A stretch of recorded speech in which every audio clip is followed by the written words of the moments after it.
Last year, we were finally graced with the sequel to Persona 5, known as Persona 5 Strikers, or in Japan, Persona 5 Scramble: The Phantom Strikers. This is the official sequel to the Persona 5, the original, or as I will refer to it as Persona 5 Vanilla. So, what is Strikers?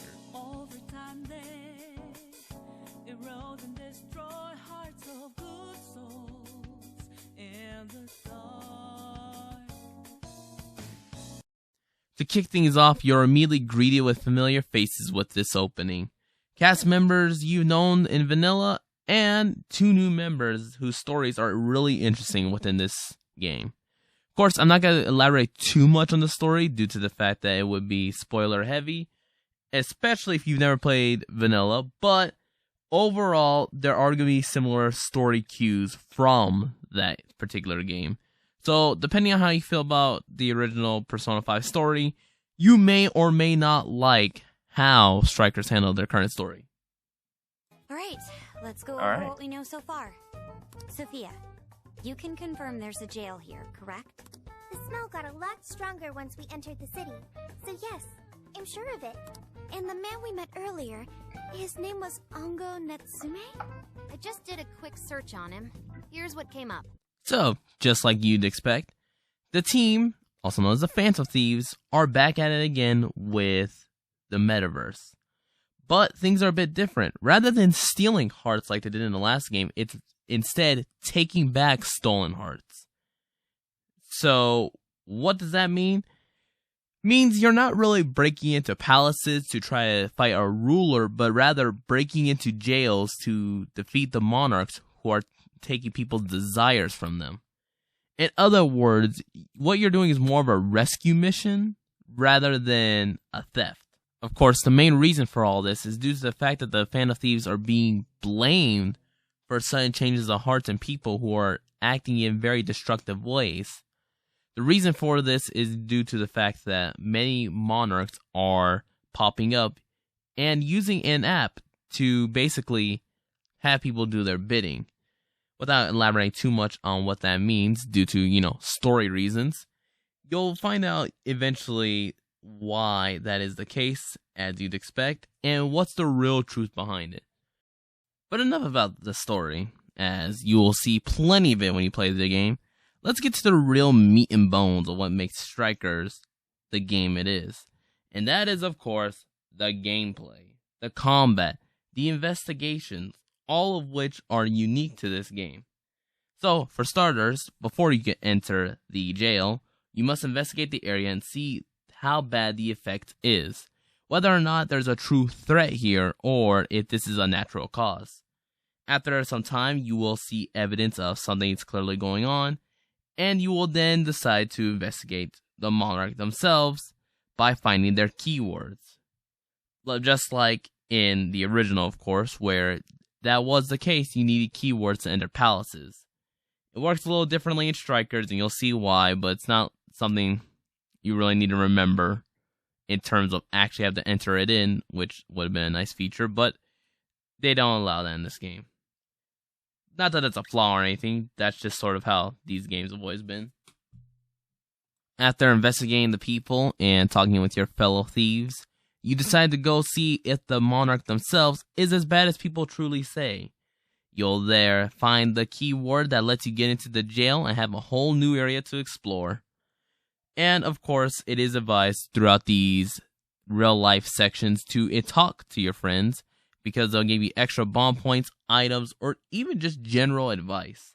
So it's very good to go around talking to everyone you can, going to every shop you can, and just making sure you explore the area, because it's just as important as exploring the metaverse in this game.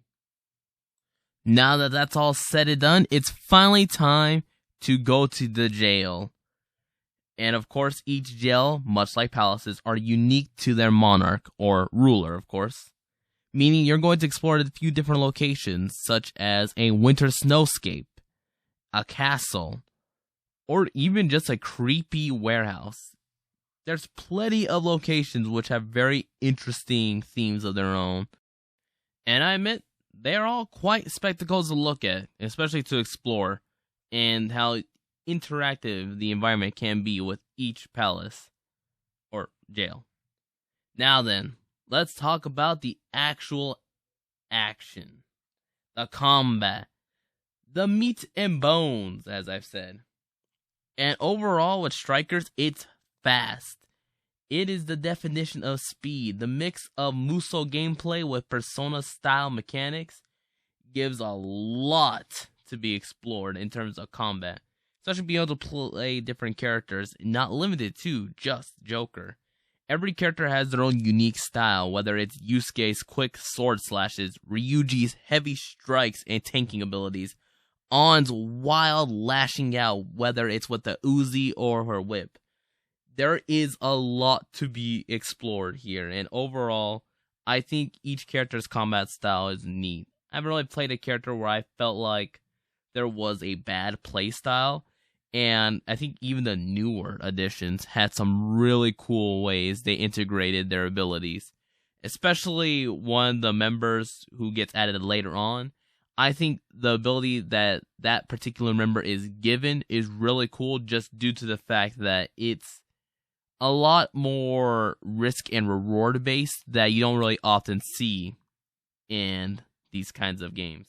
So it's really cool how integrated both Persona style and the Musou style from Koei Tecmo is into this game, and that it just blends so well that you can't help but enjoy this crazy mashup of ideas where it's a clash of stealth mechanics, but then the idea of fighting an entire army. Really, really cool stuff. One gripe I do have with Strikers is the lack of safe rooms. Safe rooms were always distinct and gave you a chance to rest in vanilla. Unfortunately, in Strikers, there are checkpoints, which aren't as apparent as safe rooms, and aren't as unique in my opinion, but they are useful for getting back to, well, the real world easily. In doing so, it allows you to recover. Unlike vanilla, Strikers does not cost a day for you to go back into the metaverse. In fact, you go back the very same day. So be sure to use it a lot in order to recover all your health and SP whenever you can, because there are going to be times where checkpoints do not work and you cannot leave the area, meaning you will be stuck with whatever stats you have at the moment if you're not careful. And for those that like to fuse their personas, the fusion mechanic is available in Strikers, just like vanilla. But I do feel the fusion mechanic in Strikers is a lot more complex than vanilla, with certain personas need to be a certain level. For some reason, not entirely sure why, to get the fusion you want. There is good news. There is such a thing that exists known as Persona Points. How Persona Points work are they're points you earn from whether collecting personas, selling them, or even just simply equipping them. And Persona Points are used to upgrade your persona without need to sacrifice another. They're basically persona experience points, and they're very useful for when you want to keep a certain persona in your team, such as Arsene, which I did carry for the entire game. In other words, persona points are very essential to upgrading as well as utilizing that persona XP. Overall, the music in this game is solid, the art direction is wonderful, the character banter is great, and so far I've had no issues in terms of the interactions. But I will say, while the story in the middle may take a slight dip due to explanations and whatnot, and may take some time to understand what's going on, and the combat can be a bit grindy, Persona 5 Strikers is overall a solid experience through and through, and a great entry in the Persona series. So, hopefully, we get at least one last entry in the form of Persona 5 Arena, and I will be completely satisfied with the end result. So far, that's all I have to say about this game. Solid experience, and I hope those who do play it enjoy. That's all from me. I'll see you all next time.